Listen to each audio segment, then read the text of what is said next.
Get ready to dive into the comic book realm, where heroes rise and villains take the helm. We're here to dissect the stories and the art. Our source material, we tear the panels apart. All right, with that being said, let's go ahead and move into, oh my goodness. Was this your favorite book? Wow, I was excited. When's the last time we talked Matthew Rosenberg? Do you remember? I can barely remember a song I made Thursday night and what I referenced when I made it. All right, I'm going to say a first name and a last name to you. Matthew Rosenberg, right? Yeah. Joker's Puzzle Box.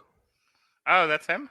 Does this make sense now? Totally does. You could tell. I love this book. This book is fantastic. You could tell that it was very much a like, okay, what is going on?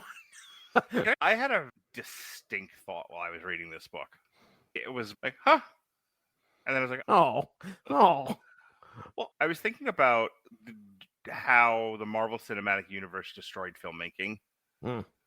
In this particular sense, it used to just be, I have a property I want to adapt into a major motion picture. It doesn't connect to anything. It doesn't connect to anything. We don't live in that universe. So they would just do it. And if it did well, they would make a sequel to it. And, maybe it spawns a spin-off this or that, but depending on how popular it is or how much appetite there is for doing that sort of thing. But ultimately, it's like you can do anything. The world was your oyster. You had this broad canvas to paint on. And then Marvel came in and the Avengers made so much money that everyone stopped doing that. So everything has to be connected now. And we have to be very mindful of what everyone else is doing. Never worked anywhere else. Robin and I talked about this last Monday. Warner Brothers is up for sale. It's looking like Netflix is probably going to buy it. There are less and less studios out there, which brings us to the Fox purchase, because the Fox had the right to the X-Men movies. And there was a point where they were developing more X-Men movies. One of them was Multiple Man. Oh, wow. I would have loved to have seen this adapted into a Multiple Man movie. Oh, wow. Could you imagine? I don't know what Multiple Man story they were going to do. They're probably going to do their own. They probably weren't going to use a particular story because that seemed to be what they were doing at the time. Was they would kind of point from 100 yards in an X-Men story and then completely change it. Yeah. But if I had worked for Fox and I was executive producing a Multiple Man movie, I would absolutely make this movie. This one right here. This is hilarious. This is exactly the kind of tone you would need for it. This is a really fun story. As a screenwriting exercise, I had this idea of an opening of a movie, which is a guy knocks on the door, a guy opens the door. The guy one says to guy two, I've come here to kill you. Guy two says, you're late. Now the whole movie is, how did we get to this point? How's he expecting it? What's going on? And, the two Jamies fighting and the one's going, I was trying to go forward in time. Well, I had to come back in time to stop you. Like, wait, what? And, everyone's confused and you're trying to figure out, like, how did we end up with two Jamies fighting? Right. One thinking he has to go into the future, one coming back from the future going, no, this, what you're about to do is terrible and it makes everything worse. It's good stuff. What a marvelous story. It's good stuff. Tell us all about it, Jesse. This was exciting. I was like, oh, we're getting into some time travel stuff. At which point you took your pants off, right? Oh, yeah, absolutely. Let's get the creative team out here first. Multiple Man came out in June of 2018, written by Matthew Rosenberg, art by Andy McDonald, colored by Tamara Bonvillain, and lettered by VC's Travis Lanham. Prior to this, just kind of let everybody know, Multiple Man, Jamie Madrox, has apparently died. The Terrigen Mists, I think, got scattered out of the earth. We had the Inhumans versus X-Men happen, and Jamie Madrox was a victim of these Terrigen Mists and actually had passed away. So he hasn't been around for a while. We get into this book, Multiple Man, 5 issues. After being believed dead from Mpox, Jamie Madrox is discovered barely alive in a hidden lab beneath the X-Mansion.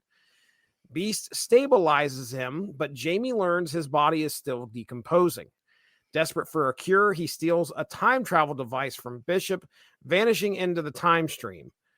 Moments later, another version of Jamie appears, battle-hardened and claiming to be from the future, warning Beast not to create the serum that kept him alive. Chaos erupts when multiple versions of Jamie begin showing up, each claiming to be the real one.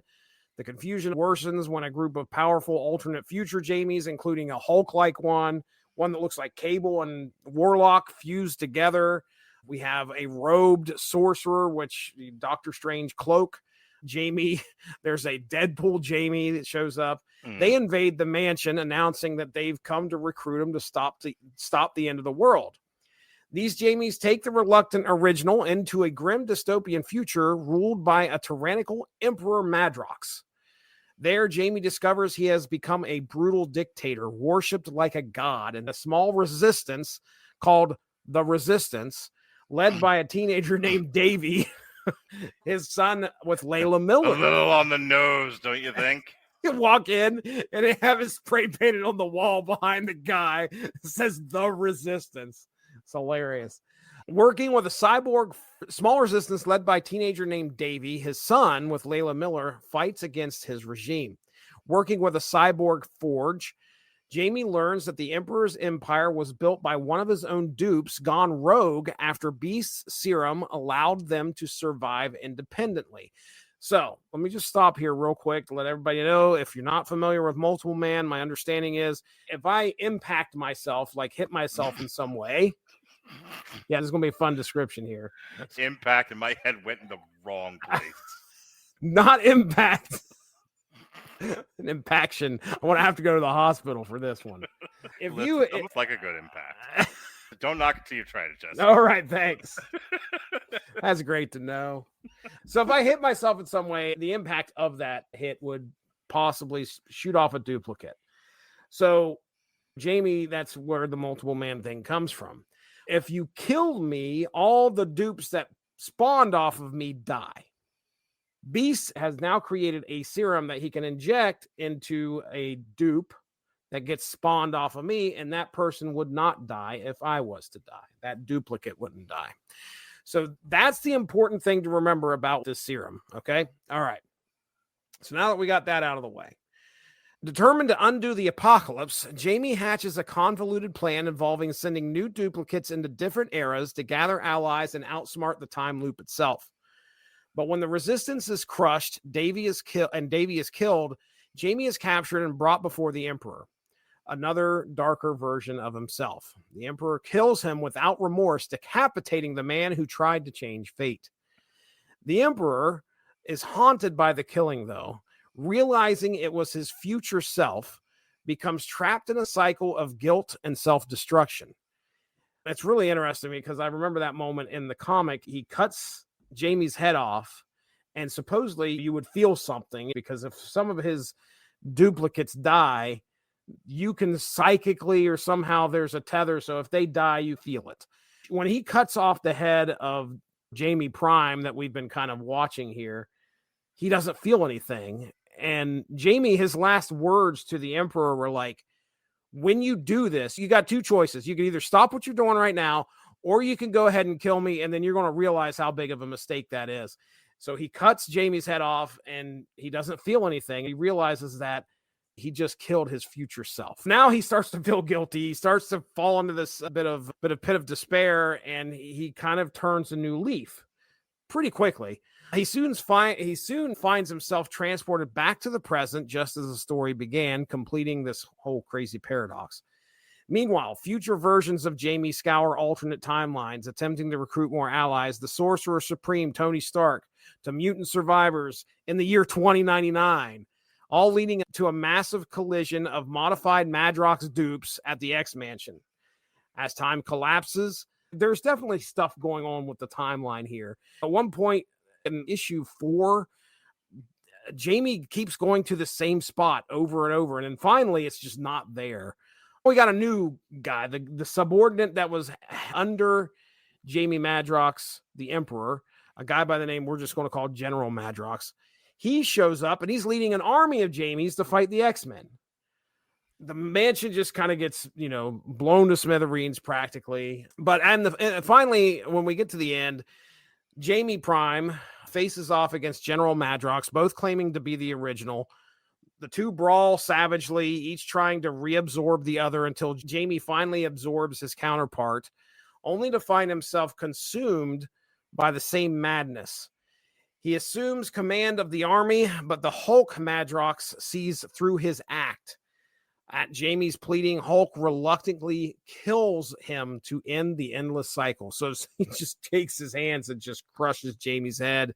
And when that happens, thousands of Jamies just drop to the ground. Every dupe that popped off of him just completely, they all die. Pretty much. The world is left covered in thousands of dead Jamies. Words I never thought I'd say. The next day after a college party.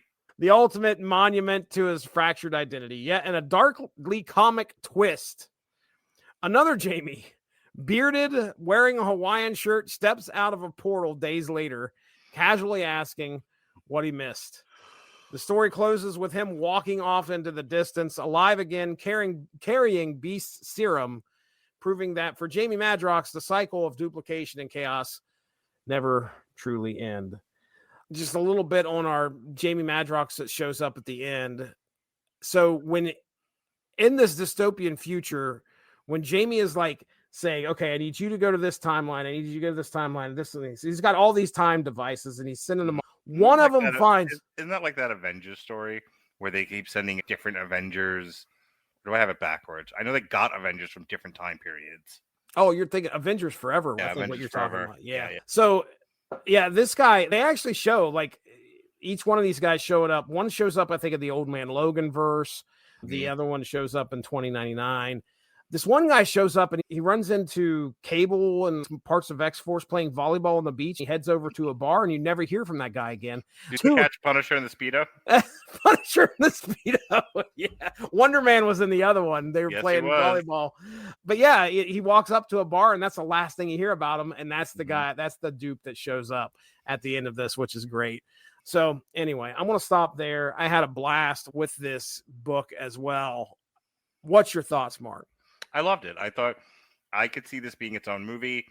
There's a very clear hero, a very clear villain, a lot of mystery. The time travel element gives a lot to play with. It'd be interesting to see an actor try to pull off all of these different characters, which we've seen in other movies before. Multiplicity with Michael Keaton, yeah, being just one example. Ryan Reynolds to a lesser degree with all the Deadpools and Deadpool and Wolverine. Only that's, that one's, well, maybe a little bit with Nice Pool, but overall, I thought this was a lot of fun. The X-Men, I've always struggled with the X-Men because they can be so melodramatic and serious. I was always drawn to the Avengers because you got just as much of the Avengers fighting evildoers as you got of them hanging around the pool at the Avengers Mansion. So I enjoyed reading it. I think this was handled well. It definitely, now that you say it out loud, definitely reminded me of a puzzle box. Here's this great mystery, and we're going to spend a couple of issues trying to get through it. It's a breezy read. It's really short. So I think it's only like 4 issues. 5 issues. I can tell you, like I said, I read all 3 of these today, and this was the last one I read. I think the other character sort of reacting to the madness that is Multiple Man. Yeah, right. Like, oh my God, there's so many of you, and you're all annoying. Like, Beast reacting to him was great. Yeah, those two, when they started fighting, he's like, stop hitting yourself. I really liked, I didn't know this about Multiple Man until I read the book, is that there's a part of him, not every multiple is the same. Some of them have more elements of his personality than others. So there's absolutely one that is not necessarily evil, but kind of single-minded and goal-oriented. Mm-hmm. And that's what leads him to be a dictator. Yeah. Lessons and moralities for our time. Yeah, I mean, his kid's in the future there, and he gets to meet his kid, and his kid gets killed, which is crazy. Layla Miller's part of this, and there's some really good stories in there. I had a good time here. I think issue 4 is almost a repeat of issue 1, except from different perspectives, which was pretty... I sped read through that. Yeah, I thought that was pretty neat. You're trying to figure out why all of these Madrox dupes look like heroes. Like he goes into the Old Man Logan universe and ends up drinking some of the water because he's so thirsty. And this one guy's like, I wouldn't drink the gamma radiated water if I was you. And then he turns into the Hulk at some point later on in that future. Right. The 2099 universe was pretty cool, kind of seeing a nod to that. The Jamie Madrox that's wearing Cloak from Cloak and Dagger. Yes. And he's transporting them. I like that. I thought that was really neat. This is a book where it's extremely confusing. And You don't need to know what's going on. You just need to hold on for the ride. You really don't need to know everything that's going on with the time stuff. You just got to know that Jamie's trying to put something right. Now, I did have to read through a couple of things a couple of times to understand who the hell I was looking at, or just realized that the Emperor is now the good guy that we've been following since the beginning. That was stuff I had to read over a couple of times just to make sure I understood what was going on. I didn't understand what was going on with the serum until the very end. I was like, what's going on with the serum again? And then I realized that it's actually letting them continue to be primes, which was pretty cool. But anyway, I had a blast. 5 issues of a lot of fun. Matthew Rosenberg can write a puzzle box. Was more, I don't know, I want to call it who done it. Yeah. Almost. But really what ended up being is like nobody did it. And this one was something kind of like just everybody pointing fingers at everybody. And actually it's just Jamie's pointing at other Jamies, trying to figure out what the hell is going on. Don't mess with time. Anyway, I had a good time here, man. I don't know what else you got to say about it. You got anything else? I'm good. All right, let's get into plugs here, buddy. What is going on over there on the network? I'm at Mark Radulich on TikTok. So you can come here and hear me talk to my friends and love some of them and want to punch most of them. But where I live and breathe now is on TikTok. I actually have 2 TikToks. I have at Mark Radulich and at Markhind. Markhind is where I'm parking a lot of my AI stuff now. Anytime I release anything on Fra Diavolo or the passive-aggressive pansexual peanut butters, I use that account to post that there's a new album out or a single. My Markhind account is 1 where I do ads, 2 where I put my Sora stuff, 3 where I do all my AI covers, 4 where I publish the Fra Diavolo and peanut butter stuff. Okay. And then there's my actual account at Mark Radulich, where every day I put up a TikTok essay.